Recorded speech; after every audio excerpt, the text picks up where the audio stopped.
Damian, welcome to the Wake Up Call. You'll be as disgusted as we are at what happened. Absolutely, it's totally unacceptable, and sadly, this is not the first time it has No. happened. There have been numerous incidents over the last few years of the racial abuse of footballers, and I share the frustration of the football authorities and of the players themselves that the big social media companies aren't doing enough to suppress and remove this sort of content and to close down the accounts of people that engage in this sort of abuse. Indeed. There was much controversy, wasn't there, about the England team deciding to take the knee before all of their matches. And Gareth Southgate was quite clear about why they were doing it. They were doing it because of this kind of behaviour. I mean, do you think it will change some people's minds? Because now they've seen it firsthand.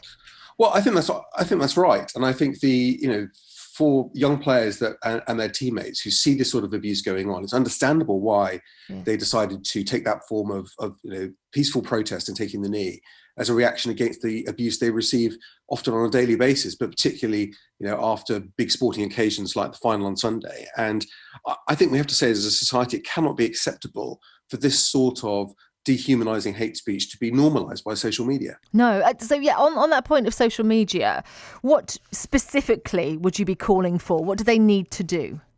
Well, we have currently in Parliament now the government's draft bill on the online safety, and that does two important things. One, it creates an obligation for the social media companies to remove harmful content. And I would regard hate speech as being harmful content. The Yes. other thing it does is it makes Ofcom, as an independent regulator, responsible for making sure that the platforms enforce their own policies. And I had a look yesterday at this, and for the policies for companies like Instagram and Twitter and Facebook, they all say that they won't tolerate hate speech, and racist abuse, by their definition, is considered to be hate speech. And yet it's still on their platforms and it's still spreading at pace often. And therefore, what the regulator can do is say to the companies, if you are not effective at getting rid of this content, which you yourself say shouldn't be there, then we can intervene and take action against you, including ultimately levying fines of up to 10% of annual revenue for those companies. So I think this is an important new step to not leave it to the companies themselves to get rid of this content, but to create an independent regulator that can make sure that they do. Yeah, because we need to show, don't we, as a country now, that we will not stand for this. We will not tolerate our heroes being treated in this manner. Yeah, or indeed anyone else. Yes. Absolutely. But people shouldn't be victimized and abused in this way. And I think that some people might say, well, isn't this just about the people that write the content? Aren't they the ones at fault? And ultimately, of course, they are. But what we can't allow is for social media to be used to allow this abuse to spread and to normalize it and to make it look like people don't care when we do. Yes, and Alex in Sandgate got in touch earlier on, making a point that I've heard many people call for, which is that you can't have an account on, be it Facebook, Twitter, Instagram, any social media platform, if you don't show who you are, your ID. Would you back that? Well, I certainly think the platforms themselves should know. So if the police, for example, saw racist abuse on social media, I think they should be able to go to the companies and identify who the person was behind that. And the companies should have that info, even if people choose to use a different name other than their own on the account. Okay, so I wouldn't have to take down the account for Minnie Moon the cat, but they'd have to know that my husband is behind it. I see. Yeah, that makes sense.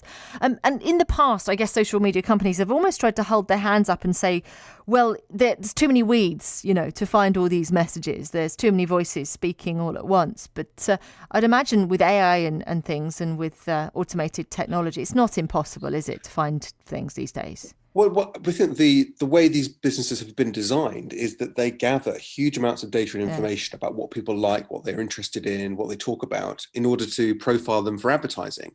So if they can do it to run ads, then they can do it to identify harm and hate speech. And so I think they have got the capability to do it.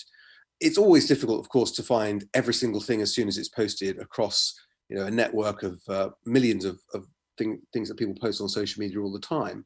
But I think what they can do is they should be able to spot trends. They can spot a new spike in activity of people, of a spike in racist abuse related to a particular event. I think they should have had plans in place to anticipate this. They should have, their own experience would have said, if England lose the final on Sunday, players in the England team will be abused on social media, and they should have been Sadly, ready yes. for it and acted quickly against the people that were doing it. Yes. And you'll be aware, Damian, but the Prime Minister has been accused of hypocrisy for not condemning those who booed people taking the knee. Sort of, some people are saying sort of feeding the beast in that way. And then, of course, then condemning it in last night's press briefing. Where do you stand on that? Well, I think that they're two very different things. Well, I've personally never objected to the players taking the knee. I understand why they do it. But I think what we're seeing, people, your listeners will have different views on that, I'm sure. But I think no one can dispute, though, that the kind of racist abuse that the players were subjected to on Sunday night and Monday morning could ever be acceptable. And therefore, the Prime Minister was absolutely right to call that out. And of course, the Home Secretary, Tyrone Mings, has spoken out very vociferously, hasn't he, about what happened. It's not going to go away overnight, is it? Well, I understand what the players themselves will feel, have strong feelings about this, yes. And they're the ones that are subjected to the abuse, and therefore they are right to speak out against it. And, we need to do something about it. And that's why, I've called for this for a long time and support the government's proposed online safety bill as a mechanism to try and put a stop to this. If those three players were here now, Damian, what would you say to them? Well, I would say that, I salute their courage in the face of the adversity they sometimes have to deal with in the forms of abuse that they get. They shouldn't have to cope with it. They do it with a great deal of dignity, and they're right to call it out.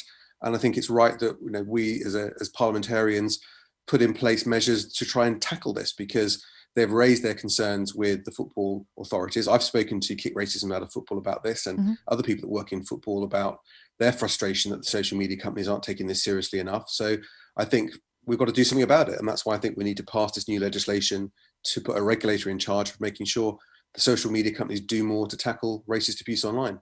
Damian, thank you so much for your time this morning, and we'll talk more about this. I don't want it to be something that just, comes up now and then gets forgotten until it happens, sadly, after another match. So do keep us in the loop about, what's happening with that legislation.